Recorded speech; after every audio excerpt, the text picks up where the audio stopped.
नमस्ते, good morning everyone. हजुरहरू सबैजना सन्चै हुनुहुन्छ होला? तपाईँहरूलाई चाहिँ मेरोबाट दसैँको धेरै धेरै शुभकामना र माया। आज चाहिँ let's get ready together for a 2 sector flight. म चाहिँ हिजो अराउन्ड रातिको 2 बजीतिर होटल आइपुगेको थिएँ। त्यही भएर आज उठ्नु चाहिँ अलिक ढिलो भयो। तर पनि उठ्नु बित्तिकै अत्तालिँदै फ्रेस भएर ब्रेकफास्ट गर्नु जानु आँटेको। ब्रेकफास्ट चाहिँ एकदम इम्पोर्टेन्ट मिल हो। त्यही भएर म चाहिँ ब्रेकफास्ट स्किप नगर्ने ट्राई गर्छु। यसो खिड्कीबाट तल हेरेको त त्यहाँ तल मेला लागिरहेको रहेछ। त्यो देखेर त मलाई गाउँको एकदमै याद आयो। ब्रेकफास्टमा चाहिँ मैले कट फ्रुट्स, सोक्ड आलमन्ड्स र केही सिड्सहरू खाएँ।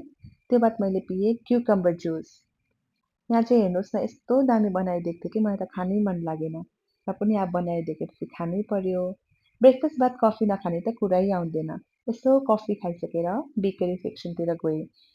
बेकरीमा चाहिँ यस्तो दामी दामी चिजहरू थियो कि यस्तो टेम्प्टिङ यहाँ हेर्नुहोस् न यस्तो टेम्प्टिङ कि र पनि मैले चाहिँ अहिले अलिक मैदा कन्ट्रोल गर्ने ट्राई गरिरहेको छु त्यही भएर मैले चाहिँ यो खाइनँ। अन्त यहाँको होटेलको स्टाफले भन्नुभयो कि यहाँको चिया चाहिँ एकदमै राम्रो हुन्छ एकपल्ट ट्राई गर्नुहोस् न अरे होइन।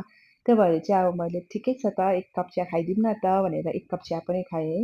आजको दिनको मेरो क्याफिन चाहिँ एकदम पुरा भयो। अब म केही खाँदिनँ आज दिनभरि न चिया न कफी केही पनि खाँदिनँ। यस्तो मिठो चिया थियो कि अब म के भन्नु हो। चिया खाइसकेर चाहिँ म रेडी हुनुको लागि गएँ। मेकअप अगाडि चाहिँ स्किन केयर गर्नु नबिर्सिनुहोस् होला। स्किन केयर चाहिँ एकदमै इम्पोर्टेन्ट हो। मलाई पनि मेकअप गर्नु त खासै राम्रो लाग्दैन र पनि अब ड्युटी हो गर्नै पर्यो। अलिकति प्रेजेन्टेबल भएर त जानु पर्यो नि होइन? मेकअप पनि भइसक्यो। अब चाहिँ मेकअपको सामानहरू प्याक गरेर चाहिँ अब अलिक छिटो रेडी हुनु पर्यो किनभने मेरो अलार्म बजेको चाहिँ अलिक ढिलो होला जस्तो भयो है मलाई।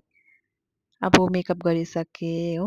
यो घडी हेर्नुहोस् न, यो घडी चाहिँ मलाई मेरो बुढाले मेरो 20th बर्थडेमा दिनुभएको थियो भएर चाहिँ एकदमै स्पेसल छ। मलाई यो घडी लाउनु पुरा मनपर्छ। एभ्री टाइम यो घडी मात्रै लगाइरहेको हुन्छु हो। अब यसो प्याक गरेर चाहिँ जाउँ है त। तपाईँहरू सबैजनालाई मेरो भिडियो हेरिदिनु भएकोमा धेरै धेरै धन्यवाद। अब चाहिँ म जानु आँटेको। Bye bye. See you in the next video. Till then take care and happy Dashain once again everyone.